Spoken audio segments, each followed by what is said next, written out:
Hello and welcome to my sim racing corner and my review for the SimLine GT3 Cup button plate with paddle shifters. SimLine sell their wares on eBay, and the one I have is the cheaper of the button plate options designed for the Porsche 911 GT Cup wheel rim that they have. So yes, it is very specifically designed for this wheel rim. SimLine also sell the Fanatec Porsche 911 GT Cup rim replica, plus an unbranded alternative which appears to be a copy of the same design. Of course, you can pick up the button plate by itself, but I should warn you, you may have difficulty fitting this button plate to other wheel rims, and I do recommend you watch my original first impression unboxing video, as this is something I tried and discovered for myself. This button plate costs under £200, built from carbon fibre and no 3D printed parts to be found, which is actually a very good price compared to other button plates out there costing not only more, but ones that also rely on cheap plastic 3D printed pieces. And when you consider a typical pair of carbon fibre paddle shifters will cost over £100 by themselves, and here we have carbon fibre shifter paddles, the mounting plate, buttons and the electronics, completely assembled and just plug and play. So that makes it a very attractive proposition. So in this review we're going to find out if the SimLine GT3 Cup button plate is worth your attention. As we take this close-up tour, I'll give you a roundup of its features. 3mm carbon fibre has been used throughout the construction. The plate has the standard 70mm bolt pattern. There are 8 buttons on the front, 4 at the top and 4 at the bottom. The coiled USB cable is around 80cm and expands beyond double that length when stretched out. As one would expect, with carbon fibre shifters, they use magnets for the resistance, and this gives them a very positive snap action that you can hear in the background. The paddles are not adjustable, which is fine for the purpose of the button plate being designed for a very specific wheel rim. The labels marking the buttons are etched and painted in, not just basic stickers, so they can't be removed, but you can cover them with your own labels if you need to. Also, the logo of the maker is finely etched in the centre. The backplate is retained by 2 small screws, so let's take a look to see what's hidden behind this panel.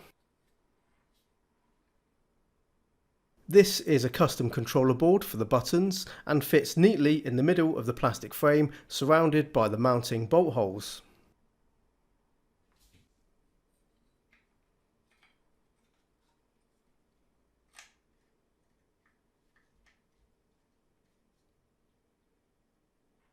I'm using the M5 bolts that came included, and I discovered it was quite the snug fit getting those bolts through the plastic frame holes which are sandwiched between the carbon fibre front and rear plates. It took some time and effort to effectively cut a thread through. They should really be pre-drilled a tiny bit wider so the bolts slide through without any friction. We got there in the end, and the final thing to do is attach the quick release and whack it on the rig.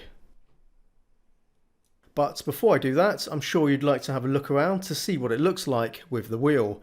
The wheel rim I'm using is the Porsche 911 licensed replica from Fanatec. That's priced at €150, so excluding the Q1R quick release that I use, it's less than £350 for this setup. And in the realms of high-end sim racing gear where everything is quite pricey, it's actually quite reasonable. That said, you can get a very decent mid-range complete wheel and pedal set for that sort of money. So yeah, that does put things in perspective, I suppose. Combined with the Porsche replica wheel, I think it looks the part. The 3mm carbon fibre is stiff. The paddle shifter arms will only flex a tiny amount under higher stresses than you'd normally apply. That is very good, in fact, because I do have other carbon fibre shifters on some other wheels and they have more flex than these do. So yeah, these outperform those. Engaging shifts is quite loud with these shifters. Although it's not an unpleasant noise, it may not be appreciated by other people at night in the next room. So listen to this noise comparison between these and other carbon fibre shifters on my other wheels.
I do like the large dimensions of the paddles. It means they are easy to find with any finger, though I would have preferred to have an adjustment point to be able to pull them out half a centimetre maybe, to give me greater purchase at the end of my fingertips.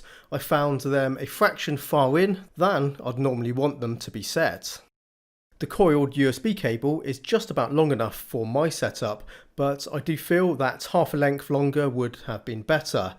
I'd say as it is, it's on the conservative side. Your USB hub needs to be quite close to the wheelbase, or an extension cable may be needed for some setups. There's only buttons on the plate, no switches or dials, and although that can be seen as a negative by some, the button plate is a replica of the real thing, so that is why they are labelled that way and arranged in that order. The buttons used are the same cheap ones you can find sold across eBay. I found a couple of mine needed to be fully pressed past the tactile pop to ensure they are fully engaged. Not bad buttons though, they tend to be quite popular on other wheel plate builds and also on standalone button boxes.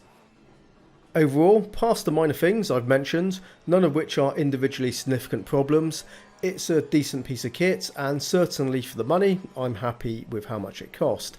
It's built to a good standard, the wiring is neat, and really a fine replica that has all the details of the real thing.